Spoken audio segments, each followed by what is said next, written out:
That was an awesome logo. So, first thing I should tell you is that everything that Doug says is wrong. You should just know that straight off the bat. So, yeah, moving on. This is my map. Doug asked me to draw it. He wanted something that looked like Lord of the Rings, so kind of went for a Lord of the Rings, Castlevania style map. There's actually a error in it. I think one of the monuments is way off to the right, and I fixed that when I sent it off to Kevin Baugh, who says he may use it on his website, so I thought that was pretty cool.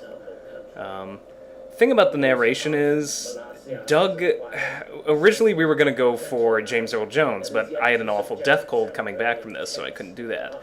So Doug said he wanted John Hurt, which made no sense to me because I'm just like, well, why don't I do Mako? Because we both do a pretty decent Mako. He's like, no, I really want John Hurt. And I was like, but most people will think it's Mako anyway. He's like, no, it has to be John Hurt. So we went with John Hurt, and it's an awful British accent, and most people think I'm doing Mako anyway. So don't know what the point of all that was, but there you go. Doug's the director.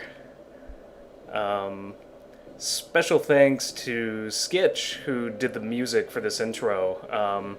We actually wanted him to score the whole thing, but he got back to us. He's like, I'm so sorry, dudes, but I have a life. And of course, we're like, you're fired. No, actually, we were really understanding, but he was able to do the main theme and some incidental music and a few other things, so we were incredibly grateful. The original plan was to have this be the tapestry that Benzai's girlfriend did. For some reason, though, it just didn't fit as much, and Mashad saw the sort of dailies on this, and he's just like, well, I think you should just go with the Civil War pictures. I think they really look cool, and we were kind of getting down to the wire, and we just decided to leave it as is, so... And, yeah, it works really well. Doug overdubbed his own voice singing Kickassia, which added sort of another layer to this. It was actually pretty funny. Yeah, NC costume was created by Doug's orthodontist, who did... Oh, cinematography by Rob Walker. Okay, I should probably explain, that's almost a joke, because I am in no way a cinematographer. Basically, I just point the camera at things. I have no professional training, no background in it whatsoever, and I think if you're in the business, you would know that almost instantly, because there's little mistakes everywhere, but we don't know what else to say, because cameraman just, I guess, didn't sound as fancy, but written, directed, edited by Doug Walker, yeah. Bit of a micromanager, that guy. Interesting thing is, it's not all 100% written by him. Much like the cinematography thing is almost a joke, because I did probably 3/4 of the cinematography for this, but there were plenty of shots that Doug took over, and by the same token, I basically pitched in on some of the writing bits. I actually did some musical editing and other things, so there's a lot of crossover. This guy kills me. Kevin Baugh is unbelievably nice guy. People ask, does he take it seriously? And yes, he does, but he's aware it's a hobby. But he plays it up, much like Doug plays up his nostalgia critic character. So, this shot was done on the closing of the first day. And you can tell because the sun's actually setting in the background. I think this is one of the last shots we did on day one of shooting. And one thing you should notice right away is that there is dust all over the lens. And this is why I'm not a professional cinematographer, folks. I caught this about, I don't know, I think it was a number of shots in, I noticed the lens was dirty and I cleaned it. I'm used to shooting in Chicago, and the thing about Chicago is it's, moist and not a lot of dust, and I get used to the concept of you clean the lens and it's good for pretty much the day, unless you've got rain outside. Not the case in the desert. The funny thing about the desert is apparently you can go only 2 shots and have the lens completely trashed again. And because we were shooting on a small HD camera with a viewfinder that it was very difficult to see through, you just can't see it. And I didn't notice it most times until it was too late, and I was cleaning the thing. not religiously, but I thought what was enough. So this was shot from the plane, by the way. That from the car. These are done sort of to and from the site. So yeah, I tried my best, but yeah, we've got all sorts of problems, and it will haunt me to this day because my problem was on the first brawl. I didn't do it. Somebody messed with the exposure, and I didn't catch it in time. And then it was just easier to just keep that the new exposure was set at because somebody fudged with the camera. With this camera, it was the lens. So it seems like every time I do this, I have some glaring error that is just kills me. It just kills me because there are a number of fantastic shots in this that I think are just ruined because of it. But whatever. This stuff was shot in my good friends Jay and Patty. They allowed us to use their basement, and he does work that involves computers, obviously. And I said, Doug, we should shoot here. It's got a perfect sort of Batcave setup, and it must have been hilarious for them because they watched us shoot this. We brought the lighting in, and they would have thought Doug was schizophrenic. Which he is, but in this case it was played up even more than usual because he just would keep saying, it's time, drop the phone, it's time, drop the phone, it's time, drop the phone, it's time, drop the phone, and do multiple takes. So it was very strange for them, and we had to turn the AC off because we didn't want any noise interference, so it got really hot down there, and they were just troopers, so really, really grateful to them. Thanks a lot, guys. This whole bit, I think, is hilarious. Spoonie and Linkara sort of steal the show.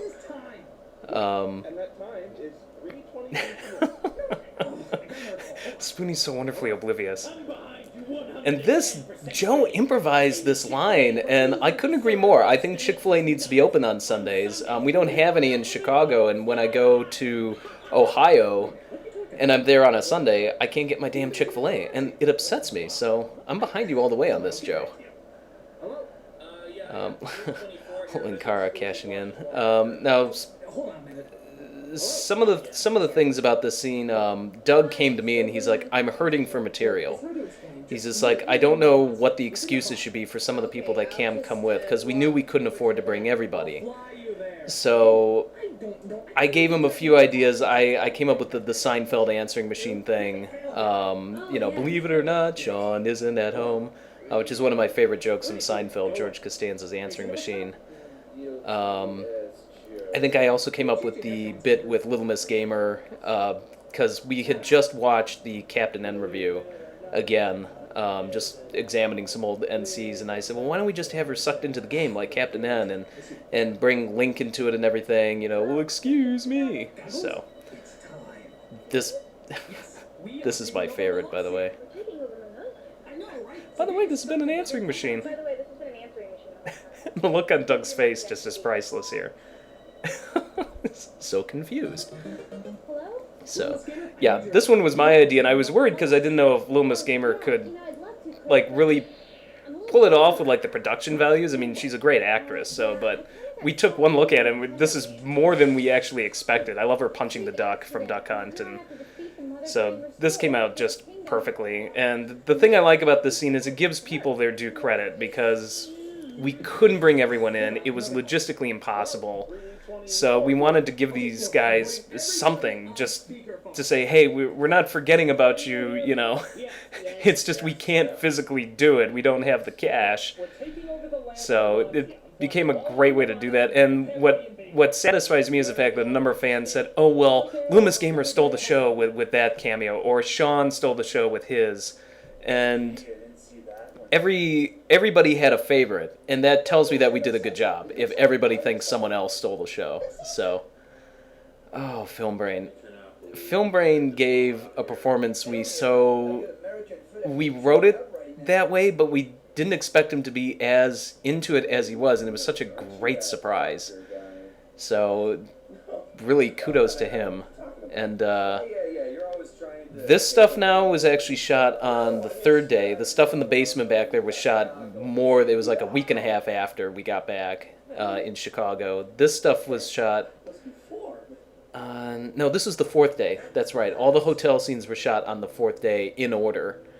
So, this is all some of the last footage shot.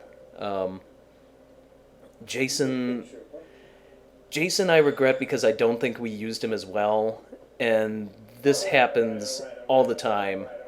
When we do these things with multiple people, sometimes we just don't entirely know everybody well enough, like what their strengths are and this and that. And Jason, I think maybe to some small extent, Paul may have kind of unfortunately gotten sort of slipped through the cracks.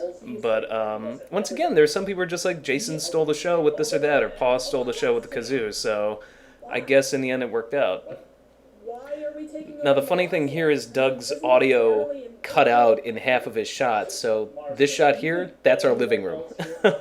We're going from the hotel in Reno to a living room back in Chicago. But it really worked. And it's a good thing we did it this way, because at first I was just like, I'm so sick of these low angle shots, this is going to look awful, but we didn't have any other choice because there was a window on the other side of the hotel room and we couldn't rig the exposure right without turning Doug into a black silhouette. And it just didn't make any sense. So we kind of always had to do these low angle shots, so it's implied that he's talking to them from behind the window, but, you know,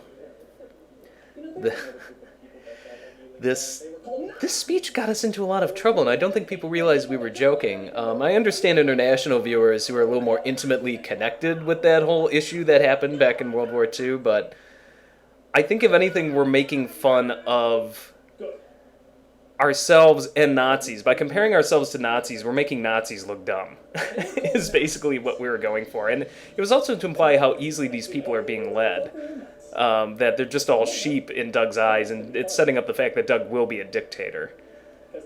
Now, what I love about this is we had a scene where Jew Wario basically has his little Jewish star pendant, and he's looking around at everybody as they're cheering at the fact that they're Nazis, and he kind of like hides his little pendant and shrugs and kind of cowers a little, like, oh my god, what have I gotten myself into? And it didn't quite work for pacing, and considering the backlash we got for it, maybe it was a good idea we cut it, but I just thought it was one of the most hilarious scenes. I think it's going to be on the deleted scenes, so hope you'll be able to see it, but we just were cracking up just watching it happen live while we were filming it. Yeah, this is the most screwed up motivational speech ever. And 8-Bit Mickey, poor guy, constantly make jokes about his height. I actually really love doing this scene, the way Doug spins her around. My only disagreement is I want a little more music here to kind of pump it up, but this begins the obsession I have with Dutch angle shots, which was not really copying Battlefield Earth. It was more of a way to try to make it a little more visually interesting, because we always had the same locations. So whenever I wanted to imply something big was happening, I would Dutch angle it. I love this bit here. 8-Bit Mickey. It's a throwback to the first brawl. These are all establishing shots we did when Doug and I scouted the place the day before we filmed. This, I could have used a little bit more, like, I don't know. I think the scene plays fine, but maybe a little music, a little something military, just to hammer the ridiculousness in a little more. But Baugh just was so deadpan. Like, we wrote him probably as a little more conniving, perhaps a little more maniacal, but he delivered it very deadpan every time, and it so worked, because he's so the opposite of every other character in this who is chewing scenery. And Baugh, he's just like, he sits there and he just does what he does. He's like, okay, let's do this. He's like, why are you taking that, Phaelus? And, you know, he just has an evil little grin and he just sort of saunters off. Very first shot. This is the very first shot we did. I set up the tripod, had them all walk. This was me just sort of getting close-up shots. And Spoonie decided to spit. That was just improvised. It was a great move. These scenes are difficult to do because we don't have a steady cam, so I basically have to hold this as still as possible while walking backwards. And the other thing about this that's interesting is everybody asks, is it hot? No. This morning, what you're looking at right now, it is probably 40 degrees.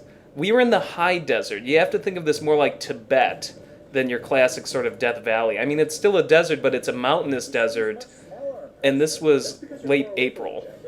So we're all cold, and 8-Bit Mickey, I I told these goofs to dress for both hot and cold weather. I think my exact words were dress for the apocalypse. He showed up in his t-shirt, and the poor guy just froze, but he is a man. Or, I'm a man, as Linkara would say. Yeah, and I wonder how the camera got dusty. Just kicking stuff right into the lens. This a lot of fun shots to do. I enjoyed these a lot. So, here we go, and the payoff. Joe's girlish little run there with his arms flailing. And we told 8-Bit Mickey, just get on the ground and start sucking your thumb. And then Lindsay, if you watch, I think it's Lindsay, if you watch carefully, she just flies over. There she goes, yeah. Well, that didn't work. That didn't work. Do you have any other strategy outside of going, Bennett was another one who just gave us great lines. This whole scene is an homage to Ghostbusters with the whole get her. It's like, was that your plan? Just get her? You know? Did you have any other plan besides running and going, ah? So, these hotel scenes got difficult because we had somebody cleaning or changing a giant light bulb outside our window, and we dubbed him Mexican Batman because he was just this Hispanic guy coming down on a cable. Oh, great film brain moment. Awkward. And he just was sitting there drilling and this and that, so we kept pausing, and on the fourth day, I had injured myself, so I was doing mostly audio work, and I'd be like, Doug, stop.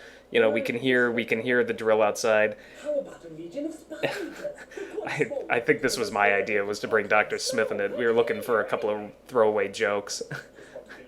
And I'm just such a huge fan of the Dr. Smith character, just like we should incorporate him as much as possible. And I know some fans hate that, but oh well. Handsome Tom is another interesting one because he told me straight up, he's like, I can't act. And I tried to tell him, it's like, that's okay, because that actually works to your advantage, because you actually have this character of just being the stoic one. You know, so, and we did a reversal because last year we had 8-Bit Mickey as sort of this tag-along character. I don't think we even knew he was coming, so we just came up with things off the top of our head to try to get him involved. And this year we thought it'd be funnier to reverse it so that 8-Bit Mickey is in the forefront and then Handsome Tom is sort of like the side prop, which is exactly what we made him. We made him a horse. Oh, great shot. I had a longer shot where I actually zoomed in from the mountains. It's very difficult to do, and of course Doug never used it. But it basically zoom in of the mountains, and I pulled all the way back through the window so that you got Doug's silhouette, and it was supposed to be a trailer shot, and I don't even think it ended up in there, but oh well. And this is our sort of Army of Darkness, like our montage, our suiting up moment. And this, I think Doug did a lot of these. I would have done some things differently, but I think Doug did a pretty good job. I'll talk about it later, but because I got injured, Doug had to sort of take over in the final hours of this shoot. But yeah, this is pretty good. These are all our Sam Raimi shots. When Doug tells me I want a Sam Raimi shot, this is normally what we're going for, which are these quick cuts, old style Evil Dead 2, Army of Darkness, Darkman, Quick and the Dead. You know, Raimi was always big on just kinetic energy with his camera work, much in an old school style, not like Michael Bay, who we normally don't emulate, except maybe a couple times in this. But yeah, getting back to Handsome Tom, he's like, I got nothing. That was our trailer shot there. Most of this was done for Doug and I. Literally, we were talking about this. We wrote it with the intention that this is one giant movie trailer. So everything just is supposed to be over the top cliche. Is everyone preparing for battle? They are, Spoonie. No, this is Doug actually overdubbed himself. We actually did not have audio this good, so You would really help the team out. I call it the work shed moment. Bruce Campbell talks about how who was it? Kurt Russell came up to him and said work shed because there was this horrible dub line in Evil Dead 2, and he's just like, work shed. And Doug's like that. He's doing like this Kurt Russell, Bruce Campbell sort of, yeah, you have to do it, Spoonie. Come on. It's very Snake Plissken. So, this was actually the last scene we shot for the entire thing. This is day 4. It's gotta be like 8 p.m. outside. and I had actually left because I was injured. I was talking to my girlfriend. Her place had just nearly gotten broken into, so she was upset trying to tell me about it. And Spoonie comes over. He's like, "I'm sorry, man. Doug needs you again." And as Spoonie tells, he's like, "Rob just looked pissed. He just looked really pissed." And it sort of was just like one of those long days. But I came back, shot this stuff, and I'm really glad because it was a ton of fun to shoot. These are some great shots, and this final shot here, this was one of the few moments where I was pretty professional on set, but I kept cracking up when Spoonie would look into the camera here with this sort of Gollum thing going on. Yeah, I completely lost. I completely lost it there. We had to do that like 3 times. More establishing shots again. These were things shot on the first day. I'm just like, here, let's get a shot of this. Let's get a shot of that. Multiple angles. During the scouting session. I love Ba's reaction here. Yeah. Thing about Spoonie is, Spoonie claims that his original performance was less hammy and that Doug told him to do it as a rape victim. It's actually somewhere in between. I was there, so I'm going to give the third person perspective. Spoonie was not doing rape victim originally. What he was doing was just as hammy, but it was a little more... it was a little shouty and a little different, and then Doug said, go more rape victim, and I didn't notice a difference in the hamminess, per se. It was the same sort of scenery chewing, which is what we wanted, so that's exactly what we were going for, but it was just a little more turned inward, this sort of like Spoonie's just beaten down by this force inside of him, which...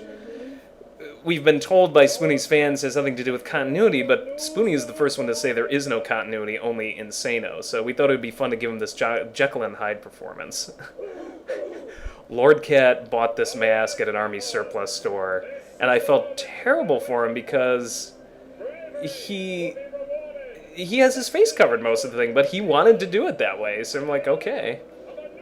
This is our first use of Wagner. This is our ode to the film Excalibur. And because we can't use copyrighted music, so I told Doug, just go with Wagner's Götterdämmerung. We're kind of like classical music fans, and we loved it in Excalibur. And so I think it was also used in Highlander too, but that wasn't our intention. I love this bit.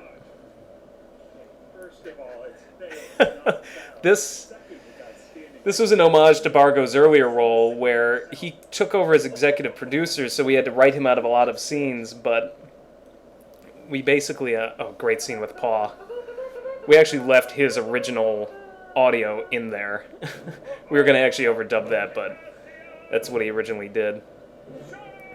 But yeah, Bargo's role was much larger, and we had this whole scene where he was Doug's assistant, and then we were going to call him DJ in reference to Street Fighter, and Bargo's is like, no, it's Bargo. He's like, well, we'll compromise. BJ. So we went with the same sort of phallic joke, only we applied it to Phalus.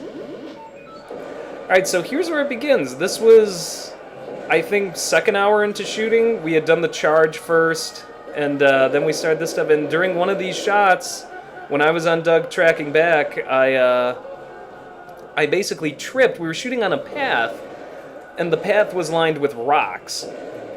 And these were there. You can see right at the bottom of Doug's foot there. Those rocks, you can see they're very sharp. I tripped on those rocks doing a backwards tracking shot because Doug, for some reason, does not like to use the zoom out feature. So, and I suppose he might be right, but so I tripped, and at first I said, I'm okay. I was like, the camera's fine. My only goal, like literally in the split second happened, like my only thought was, save the booty! Protect the camera! So I held the camera up as high as I could and gripped it for dear life so that it didn't break. Because if that camera breaks, we were screwed. So once I knew that was fine, and I was telling her, I'm fine, the camera's fine, I'm just like, I'm alright. And I think this is on a deleted scene somewhere because we still have the shot. And I was not alright. I didn't really know it at the time because I was in shock. I got up, dusted myself off, and like an asshole, just kind of kept shooting, thinking that if I just ignore it, it'll be fine. Well, what happens is you get this endorphin rush when you injure yourself at first, because I cut myself as a kid, and it was bleeding everywhere, and it required stitches, but I didn't feel pain for like 5 minutes. Well, same thing happened here. I bashed my shin something fierce, and only afterwards did I slowly start to feel the actual pain. and I realized I wasn't all right. Um, and I'll probably get back to that later. I should talk about some of these shots. Um, I love that bit. These shots were inspired by Saving Private Ryan. I wanted to get a lot of that sort of Michael Bay, Spielberg, Saving Private Ryan battle cam. So, I love the horse sound. Yeah, this is pure Saving Private Ryan. Like, if we had the money, I would have added in more gunshots and stuff, like, tuk, tuk, tuk, tuk, tuk. And this is our little ode to Mary Poppins, where Bert hits the fireworks back at the Admiral. I think we all came up with that, like, right on the fly, and it's a brilliant, brilliant bit, and Juwario did it fantastic. I think he actually may have come up with that, too. So the defense scene is hilarious. Some people don't get it. The joke is just simply that they're imbeciles. It's like it's obvious. All you need to do is climb over it, and Joe's like, the bullets are going through the holes. And this was also our ode to Helm's Deep from Lord of the Rings. To the point that I wanted the orc music here, that da da da da da. And I told them to run kind of like orcs, just like thud thud thud thud. Footstools. So, and we actually had more. We had more cuts of. We should have gotten more cuts, I should say, of people sort of jumping down. I think we only had Benzai and Lindsay, and it was a bit of a mistake, but I love that. And if you know the terrain of this land, we're just making this up as we go, because the fence was on the left side of the place, and they would have had to do a big circle, get around the railroad. That was a lot of fun to shoot. So there's Sam Raimi moment. And Justin Juwario just gives such a great performance. He's just so childlike. This is another great joke. But, yeah, so my leg, basically I didn't realize until about maybe 15 minutes afterwards that I was bleeding profusely. And we had to get the first aid kit, and I just bandaged it up, and people were like, are you okay? Are you okay? I'm like, I'm fine. Like, literally, I knew if I thought about it for any second, I was going to be in trouble. So my only goal was to get through the rest of the shoot, and this is the worst possible time this can happen. This is at the beginning of the battle stuff, like maybe 6 shots into it. So I have the rest of day 1 with all of this battle stuff, the rest of day 2, 3, and 4 to go. And yeah, we basically, Bargo and I made sure to bring a first aid kit, and I just bandaged it up as best I could, and then we just kept going, and I just got through it as best I could, but by the end of it, I was limping like Dr. House. Like, I was in bad shape, and there was a bruise that pretty much covered the entire... It went all the way around my leg. It was, by the time I got back to Chicago, it was pure black. There was this gaping wound that kept reopening because it was right on the shin. I went into the doctor when I got back, and he just simply said, he's like, wow, that's the greatest injury I've ever seen without you actually breaking a bone or it becoming infected. So, and I said, well, I cleaned it every day. We had these like little iodine pads or whatever, and I had antibiotic stuff, and I bandaged it up well. So he yelled at me for not going into the emergency room, as did my girlfriend, rightfully so. She was horrified when she found out what I did, and I didn't go to the hospital till I got back home, but we didn't have time. There was just no time to do this. I couldn't go to the emergency room. I couldn't just say, oh, I have to stop filming. Who's going to take over? Most everybody are in these battle shots. We may have been able to get Larios to do it, but then the communication gap, because Doug and I communicate with each other so well, we grew up with each other, we know what we're talking about. Doug says, I want this shot. Generally I know what he wants, and there's no problem with it. So there was just no time to deal with that. So we did the best we could. Mr. Boss said straight up, he's just like, this is intimidating, because we all had the guns pointed at him. He's like, I'm legitimately intimidated by this. I love Brad's read there. Brad gave us such legitimacy to that character. It's so obviously you. So, we thought this was pretty brilliant. And Mars Girl, we won? I guess we celebrate now. So... And their family was so having fun with this. The younger kids, at least, were just having fun, and they were so nice to let us take over their place. So, And this is our Excalibur moment, and we shall form the Knights of the Round Table, and, bring in the Wagner music. So, I ended up turning up the exposure a lot of times to hide the fact that these are boring locations. I thought giving it a glow would sort of basically, enhance the visual element a bit and sort of add sort of another worldly feel to it and at least differentiate some shots. Once again, for big moments, I would Dutch angle it because I just thought, well, it separates it from some of the more normal, ordinary shots. And we got a point of view shot, Doug there, and my style is basically kinetic. I come more from a Sam Raimi perspective. Doug does not. Most shots he likes to set up are pretty straight and boring, which is fine because you need both. So, but when it comes to action stuff, Doug just was like, here, you do this, because he knows I'm more into it. I love this shot. It's like, nothing can go wrong now. And Lindsay had this thing with beverages that Doug did not get, and I enjoyed it, but Doug's just like, why do you always have a beverage? She's like, that's just my thing. Inglorious Glory. I should mention, this was originally meant to be in 3 parts, and they were going to have just these sort of like generic epic titles, and because we spent so much money on this, we needed to recoup some of it, so we decided to release it in 6 parts would be better, to make the money back. Well, the problem is it's not meant to be played in 6 parts. It never was, and I think the fan response suffered because of it, because people were just like, oh, well, the finale just was a letdown. Well, it's not a letdown if you watch it as parts 5 and 6 together, which is what it was supposed to be originally.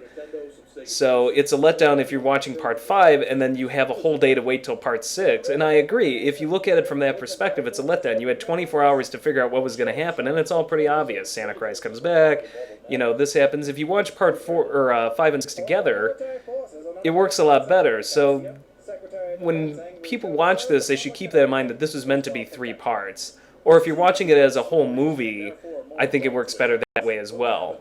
But I still wish it was divided up into 3 parts, but Doug didn't want to Lucas-fy it, as he says. So, Mars Girl's performance is great. I'm so terrified of you. We got an interesting response from her fans. Some of her fans really liked it, and were just like, Mars Girl is, hot in uniform, and this and some just thought like we were stereotyping her. The thing about her is she does the anime news editorials, and I think she does them really well. She carries a weight of authority, so we thought casting her as sort of this authority figure was just a great way to give her a character, and make her kind of badass, which is the exact opposite of Lindsay, who does this Sarah Palin shtick.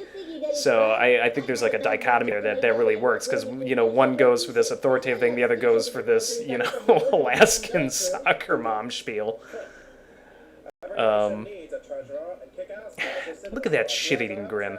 Brad was probably the biggest surprise. We wrote him in this role as the moral center because he just sort of has that aura about him, like he's sort of a little separate from the rest of this group. But his voice, I can't tell you how many people are just like, I'd make love to that voice. And he just so sells the scene. He's got this DJ-like quality, very cool, very slick, kind of Rat Pack thing going on. Always wears that black suit. Oh, handsome Tom, yeah. We asked him if he was okay with this. Like, do you mind if we make you the flag? And he was okay with it, and it's a very funny joke. And that was one shot that I did not do. I'm like, Doug, I've injured my leg. This was day 2, I think we shot this. I was like, I can't get up on that roof. So Doug did a lot of those shots, and we had a fantastic shot that we lost because of the injury, which was I was going to hop up on a ladder and get a shot of the whole battlefield with everyone charging, but I couldn't climb the ladder because of the legs, so that one never got shot as well. Lee's performance, fantastic. So creepy. You're beautiful. Sage was another one. Like, everybody here surprised us with just how much they gave us a character. Even if we weren't entirely sure what the character was, Sage does this wonderful bit here, and there's a deleted scene I think we've got where Sage did multiple takes where he goes into this psychotic laugh at the end of this scene, and we were just on the floor trying not to laugh. Like, he just would go, oh, and just like scream in Chris's face to the point that we thought, oh my god, he's had a psychotic meltdown. Paul, by the way, gave us the best cough take here. I was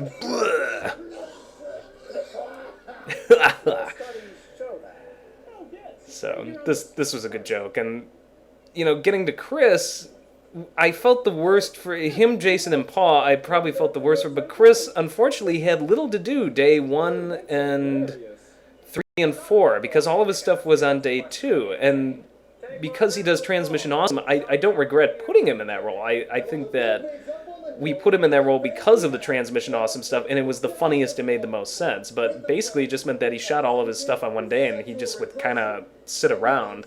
On the bright side, he became indispensable, like when Bargo would need to make like lunch runs and stuff, and he would pitch in there. But yeah, I just felt bad because he's just sitting there, like he's like, no, I'm okay. I can play like stuff on my laptop and this and that. So,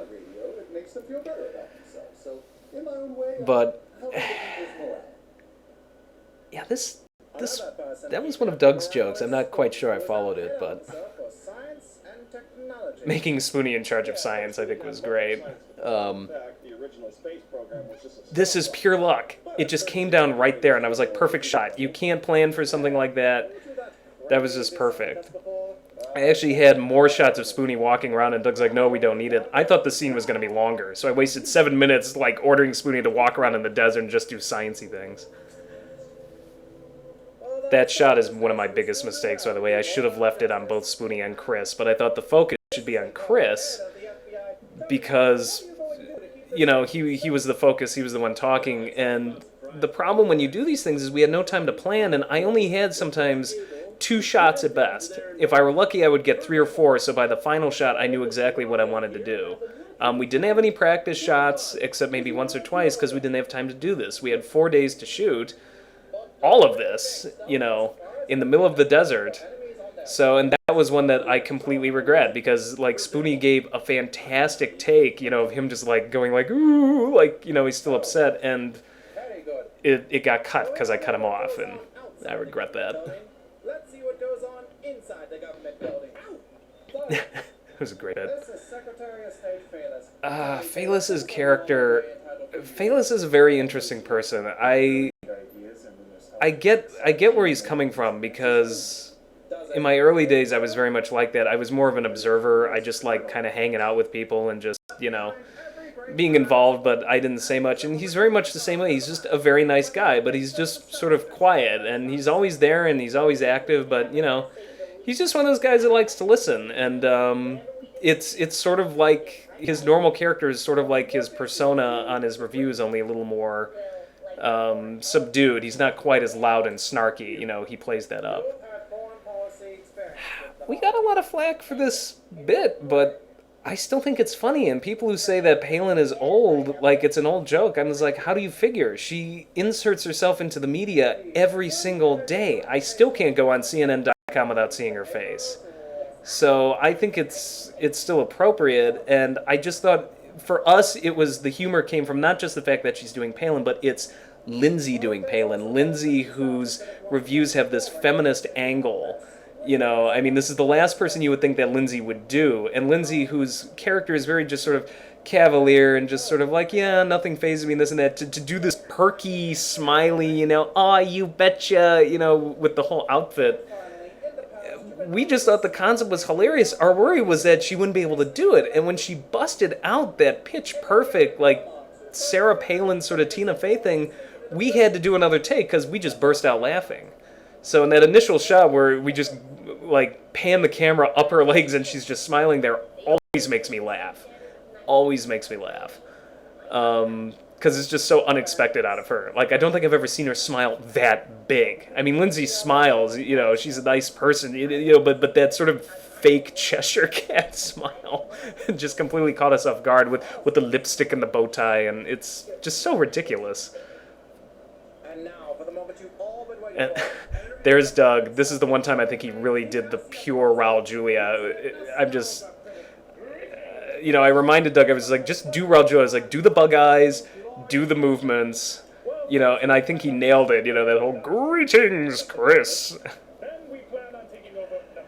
So the outfit itself is made by Doug's orthodontist. It was my dad. They share the same orthodontist, and my dad had mentioned that we were going to do this, and that we were looking for a costume. And she mentions, as she's cleaning my dad's teeth, oh, well, I actually make costumes on the side.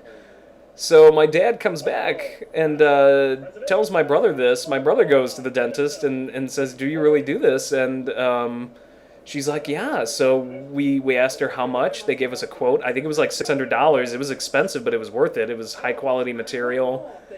And she exceeded our expectations. Fantastic outfit. Only thing that we made was, I think Doug and my dad made the little crest on top of the hat with that guy with the glasses thing logo in it. It's another example of trying to punctuate moments by Dutch angling. I like moving the camera. I like motion implied, in certain shots. This to me was very old school kind of 40s, just like, one more question, So I wanted to sort of harken back to that sort of style. This is one of my favorite shots. Lindsay with the guns.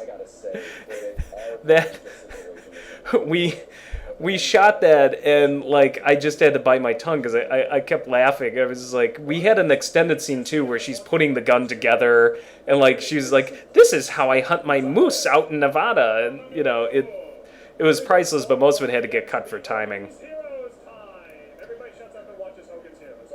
But we just wanted a funny show. I don't know if it was my idea or Doug's to go with Hogan's Heroes. We wanted something kind of goofy. It was either that or My Mother the Car, or maybe Two and a Half Men. Is Hogan's Heroes related? So this was the bit that we were worried about. We thought that this would play too slow, and we were more worried about it when we had to cut it up into 6 parts. So, ironically, we had the opposite problem. People didn't respond as well to the action stuff. And looking back on some of the comments we got, even the constructive criticism, Doug and I were trying to figure out where did we go wrong, and the only thing I can come up with is we did, and I know this sounds completely narcissistic, egotistical, we did too good of a job. Like, I don't think people realized that this was a joke, that literally we were doing this as a quote-unquote dumb lark. That this was supposed to be just some dumb little thing we did for the fans, as a fun thing. And I think people got wrapped up in the actual plot. And Doug and I laughed because we're like, who knew? The plot was crap. We were just doing something stupid. It was meant to be cliched and just, completely over the top. And people were just like, what's going to happen next? And people came up with all sorts of crazy theories about what was going to happen. We're just like, wow, people are taking this way too seriously, which is cool. But I think it kind of set up a little bit of a disappointment when they realized, oh no, this is just mostly for yucks. That was a very difficult shot to do. Yeah, Doug was like, okay, Rob, here's what I need you to do. I need you to slowly track in, not using the zoom feature, but with your leg that's going gangrene, slowly track in while keeping the camera as still as possible. Thank you, Doug. Thank you for that. And Filmbrain, who, by the way, actually does his lines very well for the most part, I think he had flubbed his lines like 3 times, so I kept like squatting down and like slowly moving in, and finally I was just like, I love you, Matt, but seriously, you need to get your lines right, because otherwise I'm going to collapse. I'm going to pass out here from pain. So, the character itself was written as, basically, there was this old Chuck Jones cartoon, I think it was like Spike and Ike or something, but it was a big dog and a little dog, and the little dog was a sycophant, a suck-up. He'd be like, hey, Spike, what are we going to do today, Spike? Are we going to have fun, Spike, Spike, Spike? And the big dog's was like, yeah, and the little dog was like, oh, yeah, let's do this, let's have fun, blah, blah, blah, blah. So we wrote the character, basically, as that, and Filmbrain actually had his own approach, which was, he said he wanted it very childlike, that he's just like some kid he's not evil, he just is so wrapped up in just like, having fun. He's like a glorified 10-year-old or something like that. If you listen to his commentary, actually, he goes into great detail about it. The irony of it was, that's not really how we intended it, but I think between our take on it and his take on it, it came out to exactly what we wanted. So, because we didn't want pure evil. We wanted a little bit of evil, but it's like a 10-year-old evil. And he just delivered that pitch perfectly. Linkara, by the way, I have a theory, much like Doug and I, has watched way too much Red Dwarf. This is pure Arnold J. Rimmer, if you watch the BBC sci-fi series Red Dwarf, which is this character that gets way too drunk on his own sort of power, and the way he tilts his head and carries himself. I see a lot of Rimmer there, and I know at some point he gives the Arnold Rimmer salute, so... And I told him to leave it in. Doug didn't want it in, but I was like, no, there are a few fans out there who will get it, and we're Red Dwarf fans, Doug, let's do it. People were confused. I don't think they got the concept, and I think this is the fault of Doug and I. They didn't figure out that Ba placed that there, that it was a real thing, but he sort of like let it slip near their feet, which is why he's there. Which I think explains that smile.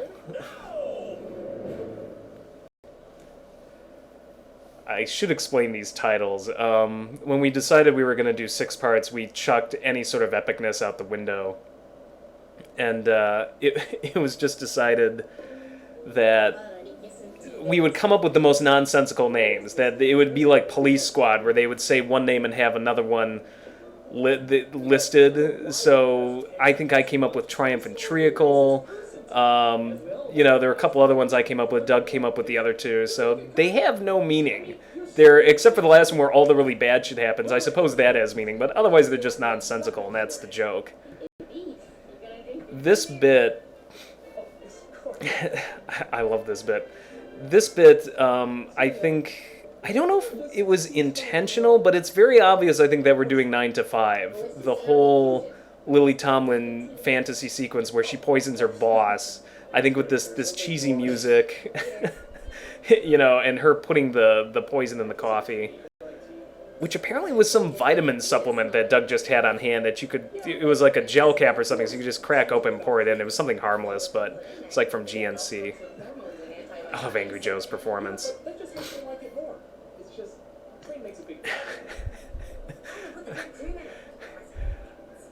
Lindsay's performance just is so great.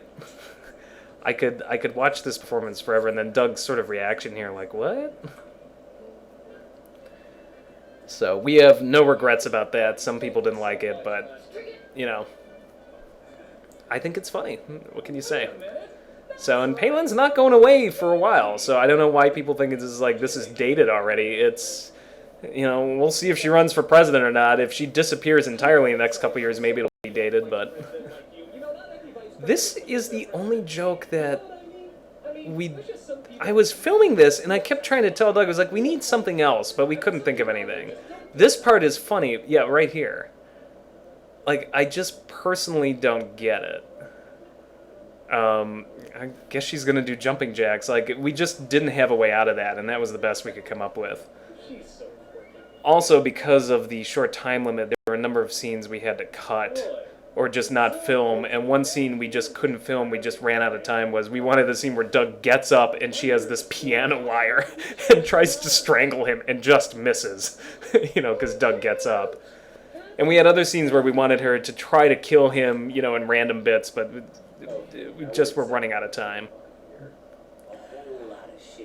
A whole lot of shit.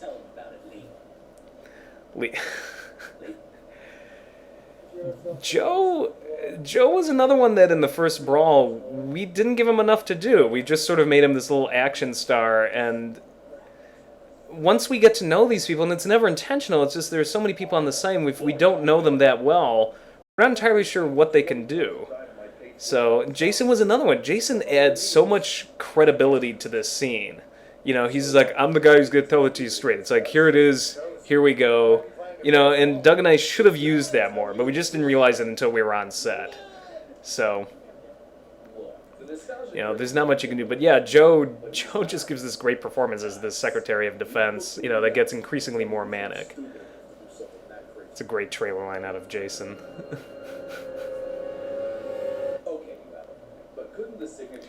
So yeah, it was a complete surprise to us that people got wrapped up in the plot. Like, Doug and I did not factor that in at all. How many of you have been listening to that guy? I love how everybody's like, do. And I love how Brad is pretty much implying that they're all idiots and they're being easily swayed. It's like old Jedi mind trick. Now, a lot of this stuff, because of my leg, Doug shot himself, and I sort of just paid attention to audio. In by the fourth day, by the hotel room shots, people literally were coming up to me. It was like, dude, are you gonna make it? Because I guess I was just sitting in a corner and I was like sweating profusely and I was just in bad shape. So basically, three-quarters of this was shot by me, but on the fourth day, a lot of the hotel shots, Doug just did it, and you can tell. And I'm not gonna outright slam Doug because he's gonna be the first to admit this. He likes to use me because I hold the camera steady. And my shots are generally for on-the-fly shots. Like, we don't plan out anything, really, because we didn't have the time, but I generally plan them out better. You can spot Doug shots because they're a lot more inconsistent, they're a lot choppier. So I think some scenes suffered because of it, so... But, there's nothing you can do, and, that's why Doug wanted me there, and that's why Doug was like, all right, well, I guess I'll do it, so... And we had an agreement, too, because Doug would grab the camera from me occasionally sometimes anyway, which drove me nuts on the first brawl. But, I should say this is another one of my favorite shots. This was near impossible to do. You can tell I'm shaking the camera because I simply, I'm squatting here on my bad leg, and, my hands, I'm literally shaking from pain. So, it worked out, though. That's one of my favorite shots in the whole thing right there. It's so crazy. Are you a nasty wasty, Brad? Of course not. Good. I'm glad we had this talk. Oh, God, disturbing. I love the way Brad says, goodbye, gotta go. All right, he's nuts. People got wrapped up in that. I didn't realize. So, yeah, Doug...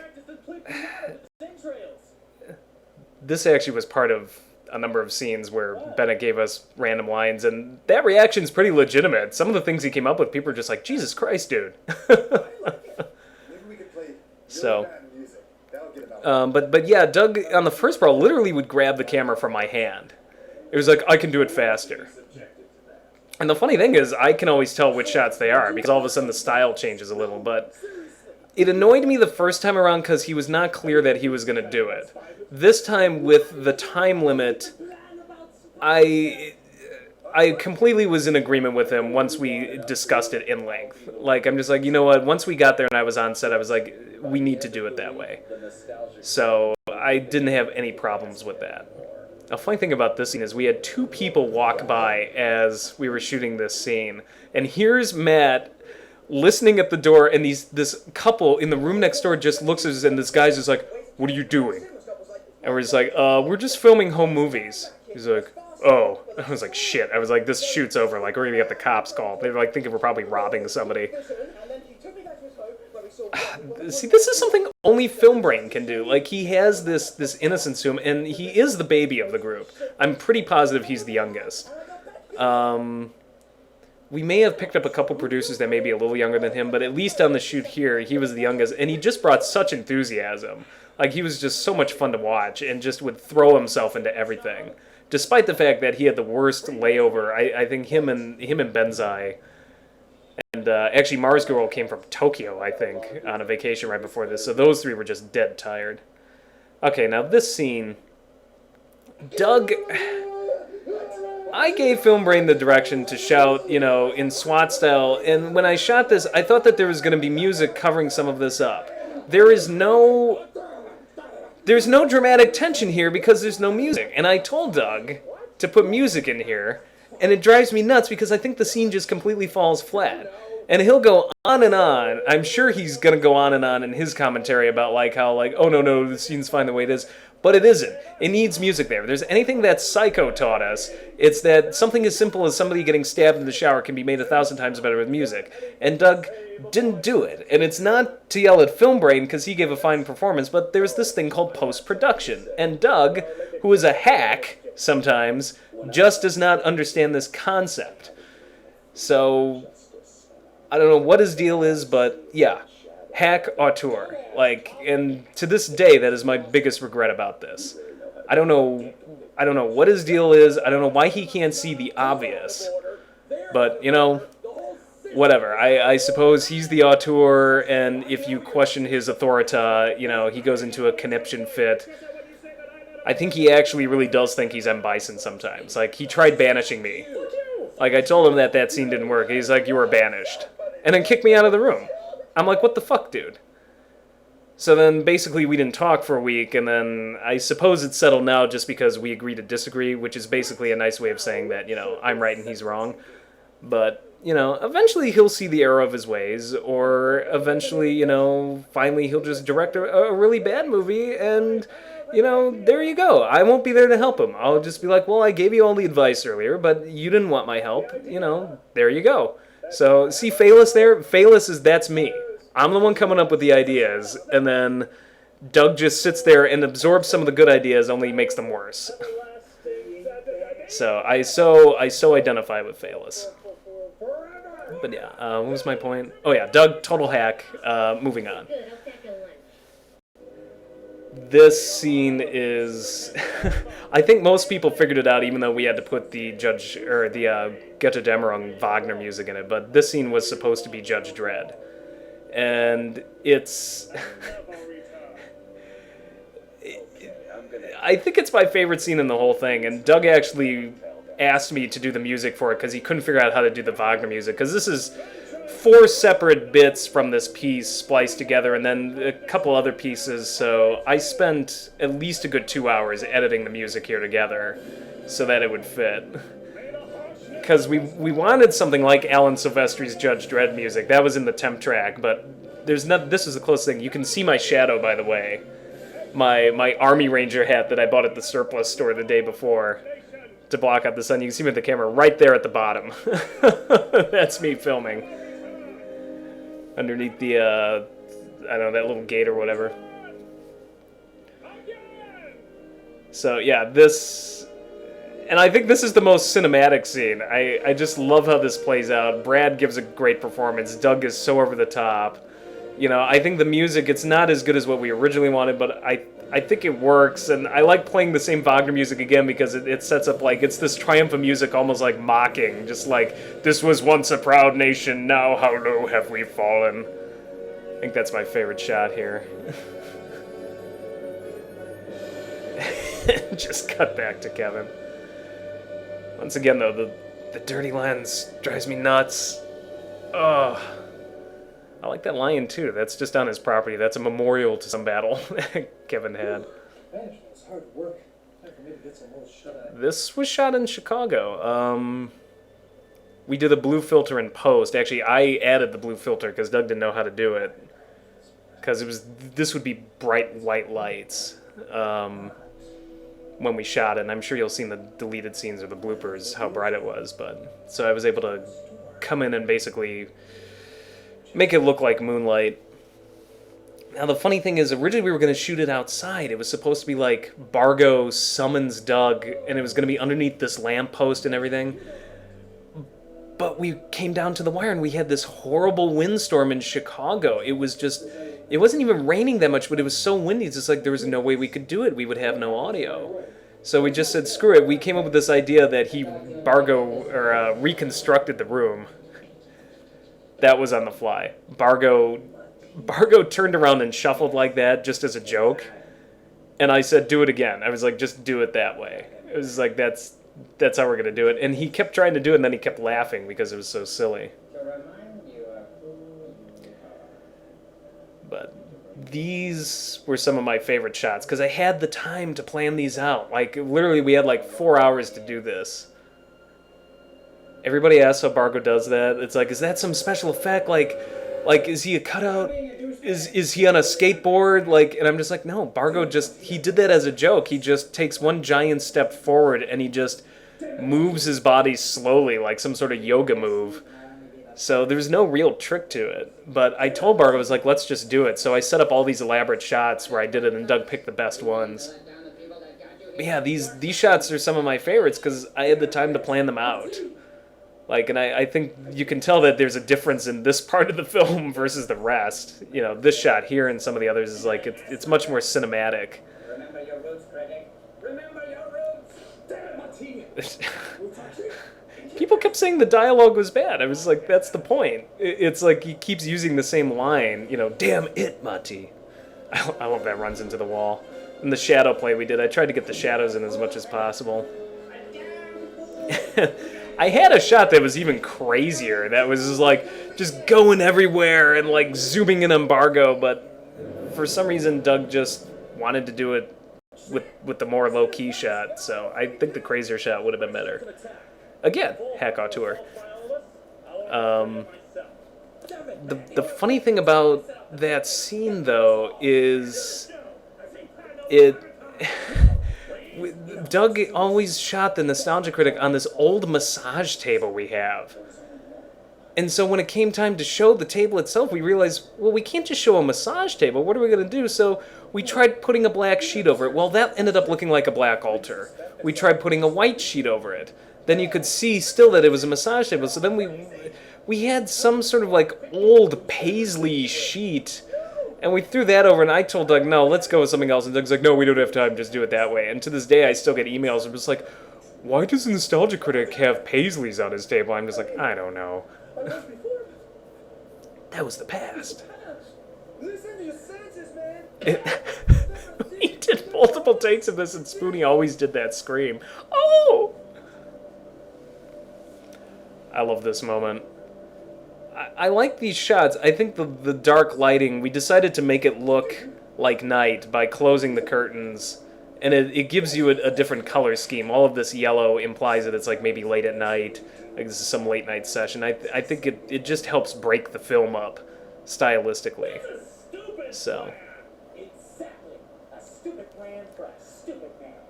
these were some of the last shots. I don't even think I was in the room. I think I just left for a few minutes and just tried sitting down somewhere.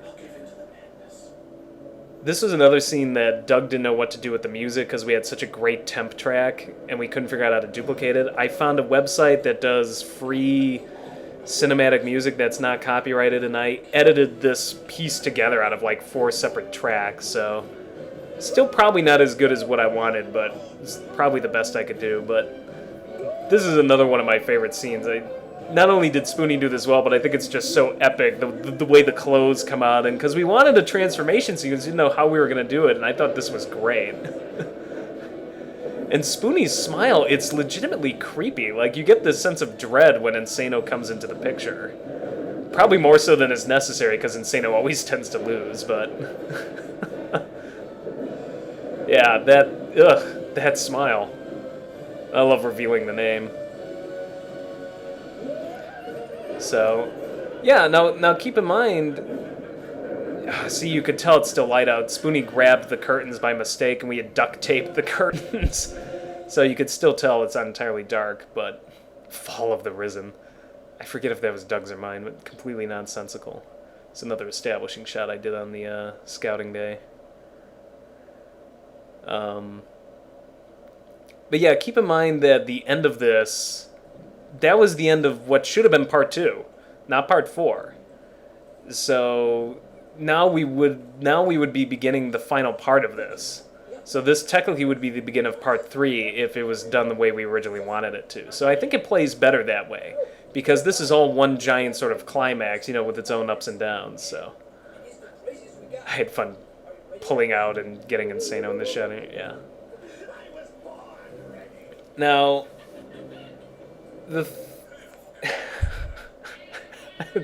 yeah, the other Nazi joke didn't help us. Love that shot. I did a trick here, and I basically went over Doug's head, because Doug's like, make sure the exposure's always right. He's like, no, it's too bright. I simply just did my own thing. I was like, screw it. Like, at this point, I was already in enough pain, and I was getting cranky. I was like, I'm going to do it the way I want to. So I flipped the exposure up, except for this shot, because Doug complains I did this shot wrong, but it's the exact same level I showed it to him. So, and I did the exact same shot, but I don't know. So some of these shots, the exposure goes back down because Doug's like, lower the exposure. But if he didn't check the shot first, I had the exposure turned up to insano levels, I call it. I call it the insano level. And basically what I wanted to do is I wanted to differentiate this whole section of the movie by giving it this bleached out white sort of look to it, like the old Superman, like when they're on planet Krypton, where everything's sort of fuzzy and bleached out. And because I had just watched Spoonie's Privateer 2 review, and I noticed they did that in a hospital scene, and I thought actually it was a great idea. It lends itself to this sort of nuclear winter glow outside, and it separates the Insano bit. So, and this was the most fun I had shooting, because this is all pure Sam Raimi stuff. The camera's always moving. You know, there's always some weird angle. It's just about the pure kinetic energy of these scenes. And, oh, this is one of my favorite jokes. Yeah, lots of Sam Raimi zoom-ins here. But yeah, this is the only shot coming up here that I could have done better because I didn't commit to it. I did on the final shot, but it wasn't as good a take, so Doug didn't use it. But this was way more kind of wobbly. Like I kind of stick to this one level here. Yeah, I didn't like that shot, but it was more kinetic the other way around. And this is my, yeah, this moment. I went for this funhouse effect where the whole room's sort of spinning. Yeah, I like the way this whole sequence turned out. Like, I think just whenever Insano's in the room, everything's just bright white and science-y! Now, we got a lot of complaints from Spoonie's fans, which I don't understand, but there's like, oh, well, Insano just got in a fist fight, and all I can say is, I don't know what you're expecting. Like, it's an issue where we only had, like, such a short amount of time to do this, so there's nothing else. We couldn't come up with anything, like, really that epic, like, oh, well, Insano is going to come up with some sort of death ray or this and that. You know, where are we going to get the props for that? Where are we going to do these things? We're filming in someone else's house. I think Spoonie addresses this in his commentary as well. That it just was not going to happen this way. And Spoonie actually liked the idea. A lot of people are just like, oh, Spoonie, you should get writing credit because these people don't know what to do with you. He was really okay with it. He liked the concept. You know, Insano gets his big moment. And people are upset that he didn't win, but as far as I know, Insano never wins. I thought that was part of the shtick. That's how Spoonie explained it to me. So, and the thing is, he comes very close. Like, if Doug didn't have his little electromagnetic suit, Spoonie, you know, Dr. Insano very well could have won, so. I don't know, I guess you can't please everybody, so. This is our pure ode to Street Fighter. When it finally arrives. So. Now, here's the thing, Doug, we didn't do this shot right. Doug apparently said that he was implying that by standing on his tippy toes, he was supposed to be levitating. But I think we just shouldn't have had the shot of his toes at all, because it looks like he's definitely on his toes. I think it ruins the joke when Spoonie says it. It's still a funny joke, but special thanks to Bargo who added these effects. If there's one regret I do have, something I could have done to make it more Insano, is I should have suggested to Doug that we give Insano something to put on his hand that implies it's a device he built that would give him these electromagnetic powers. Maybe we should have done that, but other than that, I'm really satisfied with how this scene came out. I think for the people who complain that Spoonie didn't do enough in the first brawl, and I agree with that assessment, this was our way to try to, you know, give a nod and a wink to their fans. Is like, yeah, well, we're giving him stuff to do now. And of course, then his fans, like, were upset at us because we didn't do it right. So I joked after it, actually, that we should just claim we're not going to bring Spoonie back at all and see what his fan reaction is like. And then Linkara got wind of this and was just like, you're not really going to do that, are you? You can. You've got to. I was like, of course we're going to have Spoonie. Come on. So, but I just thought it would be a fun joke to play. I love that bit, and Spoonie, I love the way Spoonie, like, it's such a great line. Like, he's so obviously lost. Don't tell it. Well, technically, it's still Spoonie in there. And Linkara was good at reminding us what the continuity is with his videos, because I've seen Linkara's videos, but I didn't know how to quite incorporate it. And Linkara's is like, no, I should want him sort of dead because he's my arch nemesis anyway, and I should register some disgust that we're doing this. I was like, good, so we put that in there so there was some sense of continuity. But again, I remind you, there is no continuity, only Insano. I think my favorite Spoonie line here is, I want my mommy! It's just so pathetic, and he did it so well. And this was another scene where people got so wrapped up into it, it just surprised us. Like, my God, what's going to happen? Is he really going to shoot Insano? Like, it's like a real movie. I guess we did too good of a job. We just didn't realize people would get that wound up in the plot, so that when we sort of go into dumbbell jokes and, just slapstick stuff, people were disappointed, and took us completely by surprise. I suppose it's a good thing, because it means our fans, like, that we did that part of it so well. Here we go. Yeah, here's Doug's direction. Okay, Rob, here's what I want you to do. I want you to fall straight down on this hard kitchen floor, on the linoleum. And I'm just like, yeah, how about no? Because I've got a leg that I've busted, and I don't want to bleed all over the place. There would have been real blood there had I done that. You all saw it. He came at me with a chainsaw. So I love that bit. What I did do is I did just sort of like keel over but not fall all the way. Still kind of hurt, but I love Bennett's reaction. You killed Santa Christ? Like, what's wrong with you? The greatest combination of Christmas icons. Now, in my perfect world, I would have, if we had the time, I would have had a big pool of blood, like, start spewing from underneath my body. And I do realize that I actually grabbed my chest, but when I fall, my arms are open, but I thought it looked funnier when I was on the ground that way. Now, the funny thing about this is Doug said, just look dead, and I thought, I'm going to play this up. I love this line, it ain't been Mickey. I thought, I'm going to play this up as much as humanly possible. And Doug always talked about how when he saw The Lion King, like, this is how screwed up we were. We always thought it would be funnier if... I've got a funny story about that in a minute. Doug thought it would always be funnier or more messed up. He's just like, I like The Lion King because they kill Mufasa, but they didn't go far enough. When he discovers Mufasa's body, when Simba discovers it, his eyes should have been open, like just in a death stare.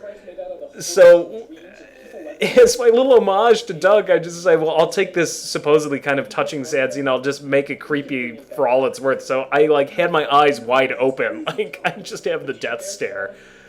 And Doug's just like, yeah, that was disturbing, dude. And I was like, well, you always said you wanted to see that happen, so. Now, the scene with Film Brain, Doug shot that scene initially with Film Brain going, Santa Christ, no! And Doug couldn't stop laughing. And I'm sitting there in the living room, like, finally resting my leg a little, because this is on the third day, and 5 shots, and Doug couldn't do it, and literally I just got up, and, like, I sounded so pissed, I'm sure. I'm just like, give me that fucking thing. I was like, all right, Film Brain, do your line. And, like, he did the line, and I didn't even, like, crack a smile. Like, after the fact, I was laughing, but this was one of the few moments where Doug just completely lost it, much like I did with the Spoonie scene. I kind of wobbled the camera a bit to just emphasize the sort of, like, sappiness of this. Like, Doug's looking directly into our hearts. Funny thing is, this is our ode to, like, the Care Bears movie. One of the Care Bears movies did this. We remembered it as kids, and even as kids we thought it was lame. And Peter Pan, I do believe in fairies. So we were going for cheesy. We're aware of that. People were just like, that was cheesy. And I was like, that's the point. Now, the funny thing is, a lot of people complained that they were just like, oh, well, my favorite characters aren't in this. Why couldn't you have them there? Well, obviously, we couldn't afford them all, and it was a really tough decision who to bring and who not. But then when we included them all in this bit, the opposite happened. People started complaining just like, oh, well, that was way too long. I didn't need to see all those people. And I was like, well, what the heck? You just told us at the beginning of the movie you wanted to see all of them, so...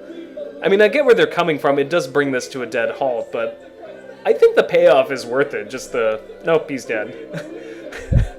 Like, that to me is the joke. There's a great scene where Jason just goes nuts on this. He's, like, shaking his head up and down. Like, I believe it's Santa Claus, damn it! Oh, yeah. This is a great scene. It's so obviously Sunny Reno, isn't it, folks? Doug could have shot that anywhere in Chicago, because we ran out of time to do it in Reno. Great Spoonie line. And he decides to do it, like, in his girlfriend's apartment's parking lot with all of these trees in the background when it's raining. I don't get it. I was like, Doug, you could have shot that behind a grocery store. You wouldn't have seen any green. So that's obviously Chicago. But whatever. Joe. The... I know we've had our differences in the Oh, past. I don't like you very much. Yes, I don't like Funny thing is, Linkara agreed to do this patent stuff so long as he got to wear the Star Trek uniform, and we thought it was hilarious. We're like, sure.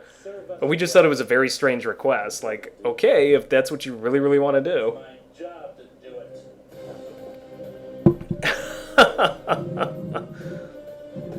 So, I love all of this random physical violence. I don't think some people got it, but it was like, we were just punching Mickey because Joe needed something to punch. I'm not even sure Mickey was there.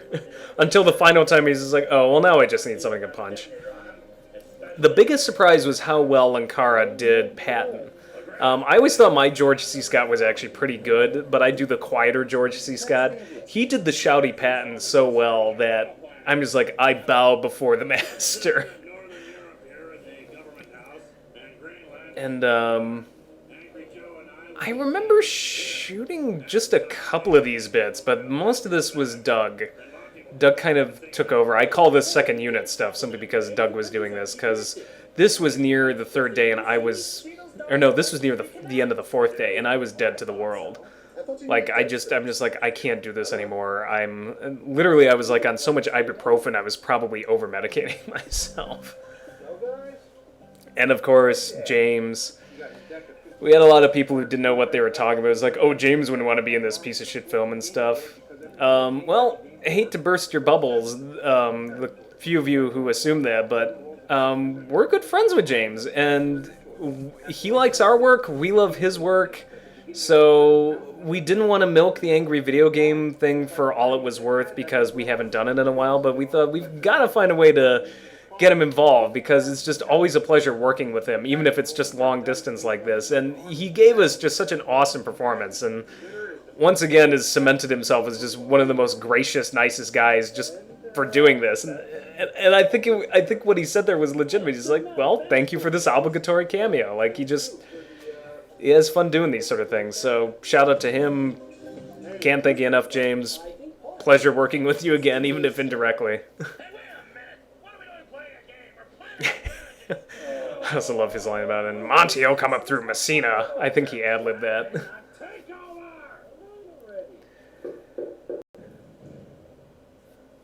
So, this of course is Film Brain's redemption.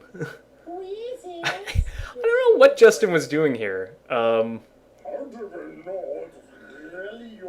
I guess he's trying to like pretend that it's not them by changing his voice. So, Confusing enough. but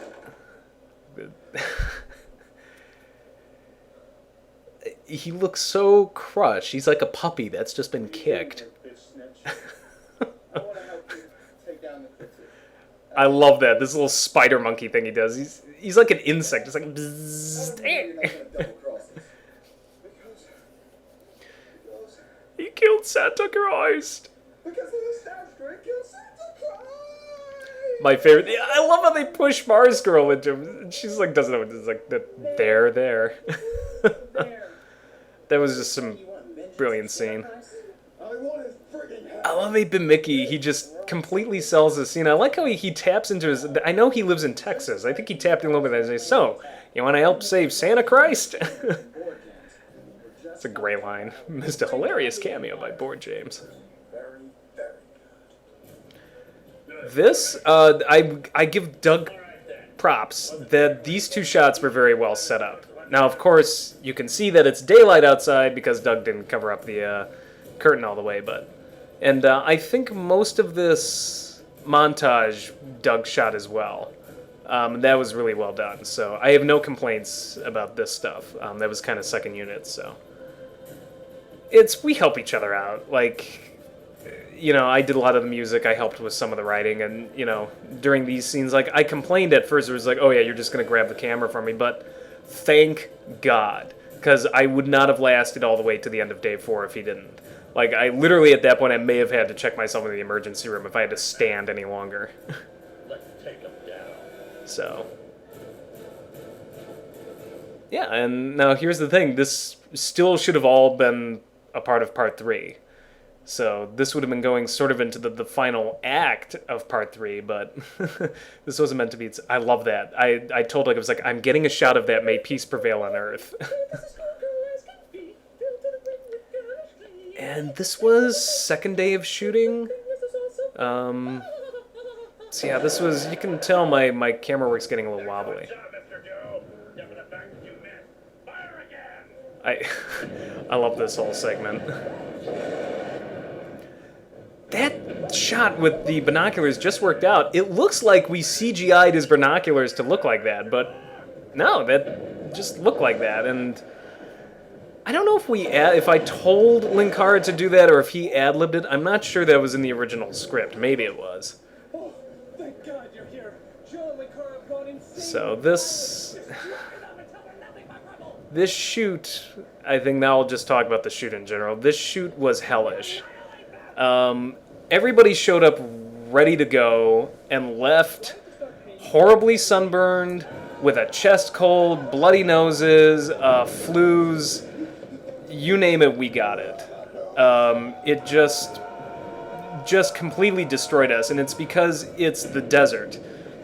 And even in a cold, high desert, you don't realize how the dry air can kill you. I've never had chapped lips in my life, and my girlfriend was like, wear chapstick. I was like, yeah, I'll be fine. By the end of day 3, my lips were burning. I literally could not eat or drink anything without just them being set on fire. I had a horrible chest cold besides my leg. I ended up getting that. Mars Girl at the end of day 2, when she had all her outside shots, she got sick on the way home, and she's like, we need to pull over because I'm going to be sick. So there's a funny story because I called Bargo and I was like, we're going to have to split up because we were driving 3 SUVs, and I'm just like, Mars Girl is not feeling well, so we're going to just find a restroom somewhere. And everybody laughed because they saw me pull into a Taco Bell. And no, I'm not cruel enough to do it. The entrance was into a Taco Bell, but there was a Starbucks next to it. So that's where we went. But Bargo just tells us, he's like, yeah, Mars Girl is sick, so he pulls into a Taco Bell. What a sick bastard. So, and she took it like a trooper. She had like a migraine, and I'm sure it was just the shooting outside mixed with everybody's various diseases, and she had come in from Tokyo. Jason sprained his ankle, something fierce. I think Jason was the one who was in worse shape than me, or around the same thing, because he sprained his ankle and he took it like a trooper, and we had what I call ibuprofen parties, where we would just get together and exchange ibuprofen and start popping it like it was Pez. Brad's voice, let me tell you. So much legitimacy to this role. I love this. This is a pure Monty Python reference. We rip off everything. Like, we grew up with the same stuff, and, well, I got better. So, yeah, the shoot itself just kicked all of our asses. Spoonie, was wise in that he dressed warmly, but he didn't put suntan lotion on, so he got fried. Doug got fried. Brad and Chris were out in this windstorm we had on the 3rd day. We had incredible difficulty shooting because I kept saying, I was like, the audio's bad, we have to stop shooting, because we were indoors shooting in Molossia, and the wind just was creating all of this noise, just so they were out in that, and they came in with, this horrible sort of chest cold and cough. So it just was a nightmare. And everybody was such a trooper, and that's what I want to emphasize, is that the funny thing is we all have egos, and people think I'm insulting them, or insulting the group. I'm not. You cannot do this work without an ego. You have to be protective of your work. You have to have the ability to let things bounce off you. You need an ego to do it. And despite the fact that we have 20 egos, all with their own agendas, Doug's and mine included and everyone else, did we have petty squabbles? Sure. Did we have people who had issues with other people? Sure. But by the end of the day, we had a couple incidents where it's like, oh, somebody said something that upset someone else. They talked to each other. They worked through it. They apologized. Pretty much as far as I could tell, by the end of the day, everybody was happy with each other. They were working with each other in crossovers. And I couldn't be more grateful to the whole gang because of that. They were real, true professionals, despite the problems and issues they had. And who's not going to get grumpy on these shoots? I mean, this was hell. They worked through it, and that's the sign of real professional producers, and I couldn't be more grateful to them. So... Well done, everyone. Now, seeing as though yeah, I think these shots... Some of these were Doug's. They look a little lopsided. Refer to me as Madam President from now on. Wait a minute. This whole cutesy naive thing was all just an act? Yep. And then this is the payoff, because people are just like, oh, I can't see Lindsay doing that. Well, it was an act. That was the joke. It's just like, yeah, we were ripping off Sarah Palin, but it was part of an act. Yeah, this is Doug, because I would have done this smoother. I actually don't like that shot that much. I like it there, but... Excuse me, but it was my insight. And Brad's, laugh. I like how even Brad basically collapses under his own desires here. Our original plan was to have him put the hat on top of the helmet, but it just kept falling off, so it couldn't work. So, and this ending, you know, people complained that the ending was too short, that we didn't do enough. Well, the original ending was supposed to be longer, and we ran out of time. It's currently like 8 o'clock, and we are losing light fast, and we can't lose the light. So, my return. I actually added this glow. Doug was just like, fix this scene. So I added this heavenly glow to mask the fact that, you know, it's actually really dark in the background. It's like 8:30 outside. So, and you can tell as I sort of dimmed the light. You can tell if you look outside the windows here, it's getting dark out. So, people said I was needlessly creepy. I think the performance is based in some ways on the South Park Jesus Christ and Santa, plus my grandpa, who would get sort of snarky and be like, oh, I see how it is. But yeah, I was dying doing this scene. Like, Doug thought he was going to need me again for another scene, so I ended up in this damn outfit for like a half hour. And I'm like burning, I'm roasting alive. You know, I'm standing on my bum leg and, you know, doing all these shots, and literally by the end Doug comes up to me, apologizes, like, I'm so sorry, Rob, we don't have time, I'm not going to need you for the other scene. And I literally was just like, I'm going to kill you. When we get back and go to the hotel room, I'm going to smother you with a pillow in your sleep. One Flew Over the Cuckoo's Nest style. And then I'm going to throw a chair out the window and jump out myself. So, yeah, we had way more planned, and it's just sad that we couldn't do it. The melee was supposed to be much bigger. We were going to toss the hat around. Handsome Tom was going to hold the hat, and everybody was going to try to grab it from him. And we had much more planned, but we couldn't do it. So we kind of had to settle for this. There's actually a film flub there because it's supposedly like kind of darker out, and when Angry Joe ran in, we shot that one earlier during the day, so it's bright in the background. Yeah, joke's on you. There was another thing, there was more dialogue here between Brad and Doug, but you can just see we're losing light, and if it gets completely dark out, we're sunk. Because you can tell the exposure is just terrible here, and I did the best I could. So, and this was a problem with any of the darker scenes, was I had to do my best to keep it in focus, because we needed the wide-angle lens, and it would go out of focus whenever you would turn the light down. So the exposure is flipped up insanely high, it looks gritty, it's terrible, but we couldn't haul professional lighting equipment around because we didn't have the time or space, so we had to make do with ambient lighting. But in the end, I'm incredibly grateful to all of the producers who gave us such great performances, who took it like troopers. This was just unbelievable nightmare shoot. To Kevin Baugh, who let us invade his land and his home literally. Like, we took over the man's house. And his family was on board. His little girl, like, just was, like, hanging around Angry Joe, and she would come up to me while I was in the Santa Claus outfit and want to play, and I felt so bad because I was kind of, like, trying to find other things for her to do because, like, I'm dying already, and I'm just like, oh, why don't you go play your Game Boy or something over here? But, you know, these children were just unbelievably sweet. You know, they would talk to us. It's just, we couldn't have asked for a better experience, all things considered. So pretty much special thanks to them, and I guess special thanks to Doug for having the vision, and for Mike Machad for having the vision, and Bargo for getting me food, because he went on the food run. Actually, Bargo did a lot more, so, but I just think it's much funnier if I just say he only got food. Oh, this speech I actually wrote, and Doug's is like, give me some long epic speech at the end, and I just comprise it of all things from different sources. So it's like Shakespeare, Star Trek 2, Cider House Rules, and it's it's just pure nonsense. Once again, read in my bad John Hurt accent. But yeah, I mean, unbelievably difficult shoot, but problems everywhere, but we got through it, so. Actually, it's kind of how I felt at the end of it. I was like, shoot me now.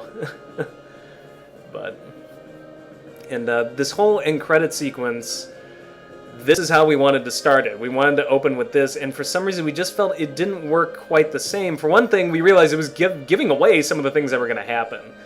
So Benzai's girlfriend went to such trouble to do this, so we like having it in the end credits because it really needs to shine because it's a fantastic work. But it's inspired by Bedknobs and Broomsticks. They have this medieval tapestry that opens the film, and we wanted the intro originally to be like that, you know, sort of showing everything that was going to happen. But we ended up putting it here, and I think it plays just as well here, particularly as the music gets kind of somber and sort of closes out. So really special thanks to Marion. It's fantastic artwork. I wish we could have showed it off more, but, you know, who knows. So that's pretty much it. Thanks for listening, and if there's one thing I wish to declare, it's don't go to Nevada. Actually, I'm just kidding. We had fun, but yikes.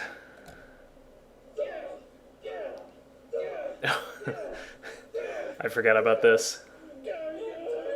I think we should have ended it this way. Right in the middle. That would have shocked everybody. Good times, good times, good times. Channel awesome, yes, yes.